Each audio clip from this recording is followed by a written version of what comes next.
Praise lord అండి. అందరూ బాగున్నారు కదా. వాక్యంలోకి వెళ్లే ముందు ప్రార్థించుకుందాం.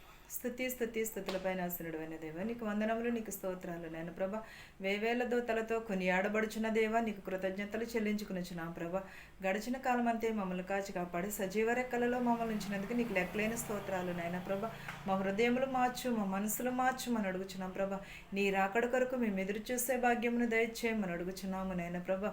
నీ వాక్యంలో మేము నిలకడగలిగి జీవించే ధన్యతను దయచేయమని అడుగుచున్నాం ప్రభా. చూచుచున్న వారికి, వినిచున్న వారికి మారు మనసును దయచేయమని నా ప్రార్థనని నీ పాద సన్నిధి చేర్చుకోమని అడుగుచున్నాను తండ్రి. ఆమేన్. మొదటి యోహాను 3:18 చూద్దామండి. మొదటి యోహాను 3. చిన్నపిల్లలారా, మాటతోనూ నాలుకతోనూ కాక క్రియతోనూ సత్యముతోనూ ప్రేమింతుము. ఇందువలన మనము సత్య సంబంధులమని ఎరుగుదుము. దేవుడు మన హృదయము కంటే అధికుడై సమస్తమును ఎరిగి ఉన్నాడు గనుక మన హృదయము ఏ ఏ విషయములలో మన యందు దోషారోపణ చేయునో ఆ విషయములలో ఆయన ఎదుట మన హృదయములను సమ్మతిపరుచుకుందుము. ప్రియులారా, మన హృదయము మన యందు దోషారోపణ చేసిన ఎడల దేవుని ఎదుట ధైర్యము గలవారగుదుము. ఎలాగండి? చిన్నపిల్లలారా, మాటతోనూ నాలుకతోనూ కాక క్రియతోనూ సత్యముతోనూ ప్రేమించుడు. ఎలా ప్రేమించమని చెప్పుచున్నాను? మాటతోనూ నాలుకతోనూ క్రియతోనూ కాక సత్యముతోనూ ప్రేమించమని. నిజమే కదండి. చిన్నపిల్లల మనస్తత్వం ఎలా ఉంటుంది? ఏమీ తెలియని వయసు, ఏమీ కూడా తెలియదు చాలా చిన్నపిల్లలకి. అలాంటినప్పుడు వారు మనస్సు చాలా కల్మషం లేనిగా స్వచ్ఛంగా ఉంటుంది. అలాంటి వారిని దేవుడు దీవిస్తానని చెప్పాను. చిన్నపిల్లలదే పరలోక రాజ్యం అని చెప్పాను. చిన్నపిల్లలను పోలి నడుచుకోమని చెప్పి ఉన్నాడు దేవుడు. మనమైతే మనం ఇష్టానుసారంగా నడుచుకుంటున్నాం. మనం క్రియల ద్వారా సత్యమునే అనుసరించి నడుచుకోమన్నాడు, నీతిని అనుసరించి నడుచుకోమన్నాడు. చిన్నపిల్లలారా, ఇది కడవరి గడియ, క్రీస్తు విరోధి వచ్చునని వింటిరి కదా. ఇప్పుడు అనేకులైన క్రీస్తు విరోధులు బయలుదేరుచున్నారు. ఇది కడవరి గడియ అని దీని చేతనే తెలుసుకొనిచున్నాము. ఏంటదండి? చిన్నపిల్లలారా, ఇది కడవరి గడియ అంటే దేవుడు త్వరగా వచ్చుచున్నాడు. మీరు సత్యముని ఎరిగి జీవించుడని చెప్పుచున్నాడు. మీరు దేవునిని ఎరిగి జీవించమని చెప్పుచున్నాడు. సత్యమునే మనం ఎరిగి ఉండాలి. చిన్నపిల్లలను వలె మనము పోలి ఉన్నాం. చిన్నపిల్లల తల్లిదండ్రులకు విధేయతలై ఉండుడని చెప్పుచున్నాడు. మనం ఎలా ఉండాలి? పరలోక రాజ్యము చేరాలంటే చిన్నపిల్లలను పోలి నడుచుకోమని చెప్పి ఉన్నాడు. అంటే చిన్నపిల్లలు చాలా వాళ్ళకి ఏం తెలుసండి ఆ వయసులో కూడా ఏమీ కూడా తెలియదు. ఏమీ తెలియని వయసులో వాళ్ళని దేవుడు ఏమన్నాడు? చిన్నపిల్లలదే పరలోక రాజ్యం అని చెప్పి ఉన్నాడు. మనం అలాంటినప్పుడు మనం చిన్నపిల్లలను పోలి నడుచుకోవాలనంటే మొదటి యోహాను 2:18 ఉన్నది కదండి. చిన్నపిల్లలారా, ఇది కడవరి గడియ, క్రీస్తు విరోధి అంటే ఇది దేవుడు రాకడ సమీపంలో ఉన్నది. మీరు త్వరపడి ఆ సమయమును కొరకు ఎదురు చూడుడి అని చెప్పుచున్నాడు. మనం చిన్నపిల్లల కంటే చిన్నపిల్లలకే కాదు కదండి, మనకు కూడా వర్తిస్తుంది, అందరికీ కూడా వర్తిస్తుంది. కడవరి గడియ తెలుసుకుని మనము దాని అందు నడుచుకోమని చెప్పుచున్నాడు. మనం ఎప్పుడును కూడా కడవరి గడియ ఎప్పుడు వచ్చినా కూడా ఎవరికి కూడా తెలీదు. యేసుక్రీస్తు వారు త్వరగా వచ్చుచున్నానని చెప్పుచున్నాడు. త్వరగా వచ్చుచున్నానని అంటే మనం త్వరగా అంటే మనం పరుగులు వెళ్ళిపోతాం. కానీ దేవుని రాకడ అలాగే కాదు కదా. ఎప్పుడు వచ్చినో కూడా తెలియదు. ఎంతసేపు చెప్పినా దేవుడు వస్తున్నాడు రాకడ కోసమే తప్ప కానీ వేరే ఏది చెప్పట్లేదేమనుకుంటారేమో. కానీ దేవుని రాకడ చాలా అమూల్యమైనది. జుంటె తేనె దారాల కంటే మధురమైనది దేవుని రాకడ. అలాంటి రాకడ కోసము మన హృదయమును మనం సిద్ధపాటు చేసుకోవాలి. దేవుని కొరకు ఎదురు చూడాలి. నిత్యము కూడా మన సత్యమునితోనే మనము ఆరాధించాలి దేవునిని. నిత్యము కూడా దేవునిని కొనియాడబడేలాగా ఉండాలి. 19వ వచనం చూద్దామండి. ఇందువలన మనము సత్య సంబంధులమని ఎరుగుదుము. దేవుడు మన హృదయము కంటే అధికుడై సమస్తమును ఎరిగి ఉన్నాడు గనుక మన హృదయము ఏ ఏ విషయములలో మన యందు దోషారోపణ చేయును ఆ విషయములలో ఆయన ఎదుట మన హృదయములను సమ్మతిపరుచుకునను. ఎలాగా?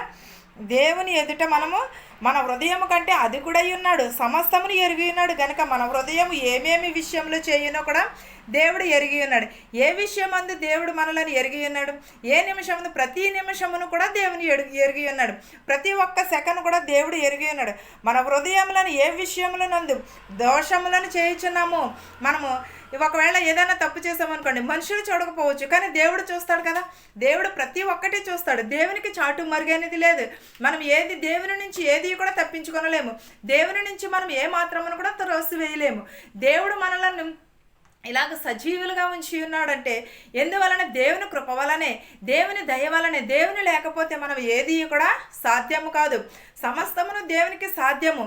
దేవునికి ఏది కూడా మనం ఒకవేళ చీకట్లో చేసినా వెలుగులో చేసినా ఏది చేసినా కూడా మనము దేవుని చూస్తూ ఉంటాడు.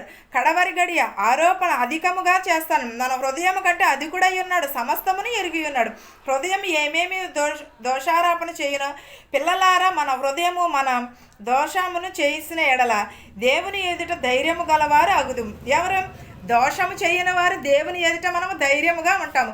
నిజమే కదండి. ఈ రోజులు ఎన్నో కొన్ని శోధనలు వస్తూ ఉంటాయి, ఎన్నో కొన్ని వేదనలు వస్తుంటాయి. ఎంతోమంది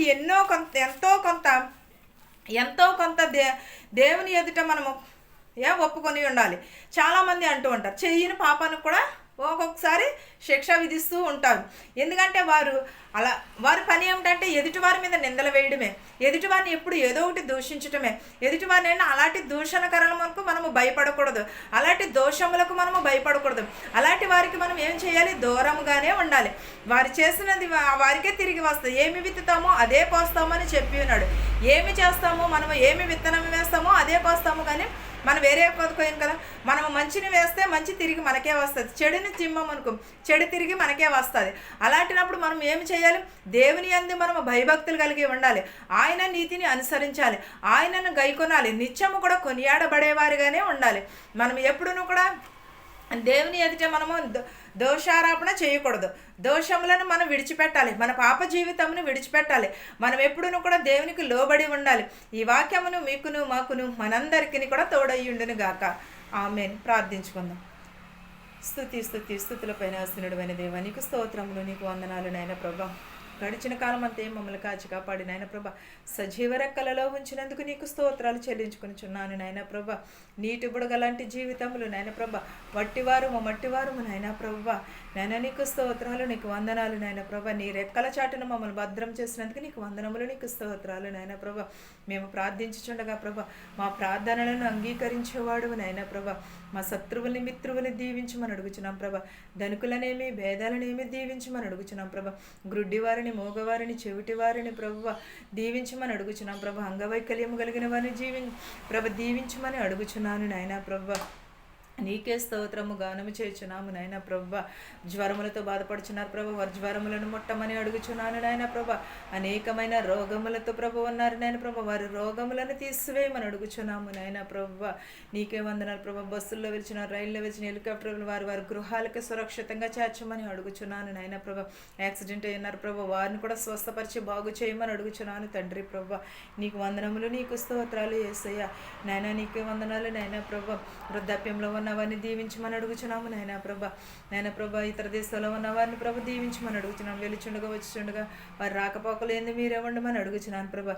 ప్రతి ఒక్కరు కుటుంబంలో శాంతిని, సమాధానముని దయచేయమని అడుగుచున్నాను నాయన ప్రభా. నీకు వందనాలు, నీకు స్తోత్రాలు యేసయ్య. నీకు వందనాలు నాయన ప్రభా. నీటి బుడగలాంటి జీవితములు నాయన ప్రభా. నాయన నీకే స్తోత్రాలు నాయన ప్రభా.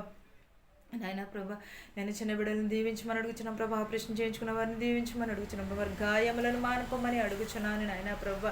మాకు తెలిసిన వారిని, తెలియని వారిని కూడా దీవించమని అడుగుచున్నాను నాయన ప్రభా. ప్రతి ఒక్కరి కుటుంబంలో శాంతిని, సమాధానముని దయచేయమని అడుగుచున్నాను నాయన ప్రభా. మనశ్శాంతి లేక చాలామంది బాధపడుచున్నారు ప్రభా. వారందరికీ మనశ్శాంతి దయచేయమని అడుగుచున్నాను నాయన ప్రభా. నేను ప్రతి ఒక్కరి కుటుంబంలో శాంతిని, సమాధానముని దయచేయమని అడుగుచున్నాను నాయన ప్రభా. ప్రతి ఒక్కరి ఎడల ప్రభా వినయమును, విధేయతను కలిగి జీవించే భాగ్యమును దయచేయమని అడుగుచున్నాము నాయన ప్రభా. మేమేమైనా ప్రభా తప్పిదములు చేస్తుంటే క్షమించమని అడుగుచున్నాను నాయన ప్రభా. నాయన ప్రభా, మా దేశాలని, మా సంఘాలని దీవించమని అడుగుచున్నాను నాయన ప్రభా. మా గ్రామాలను కూడా దీవించమని అడుగుచున్నాను ప్రభా. ప్రతి ఒక్కరిని పేరు చెప్పిన దీవించమని అడుగుచున్నాను ప్రభా. వాక్యంలో ప్రభా ఎదుగుటకు సహాయం చేయమని, నా ప్రార్థనను నీ పాద సన్నిధి చేర్చుకోమని అడుగుచున్నాను తండ్రి. ఆమేన్. పరలోకమందున్న మా తండ్రి, నీ నామము పరిశుద్ధపరచబడును గాక, నీ రాజ్యం వచ్చును గాక, నీ చిత్తము పరలోకమందు నెరవేరునట్లును భూమి యందు నెరవేరును గాక. మానుదిన ఆహారము నేడు మాకు దయచేయము. మరణస్తులను మేము క్షమించిన ప్రకారము మరణములను క్షమించము. దుష్టు నుండి, శోధన నుండి తప్పించుము. రాజ్యమును, శక్తియు, మహిమయు నిరంతరము నీవై ఉన్నావు మా తండ్రి. ఆమేన్. అందరికీ వందనాలు.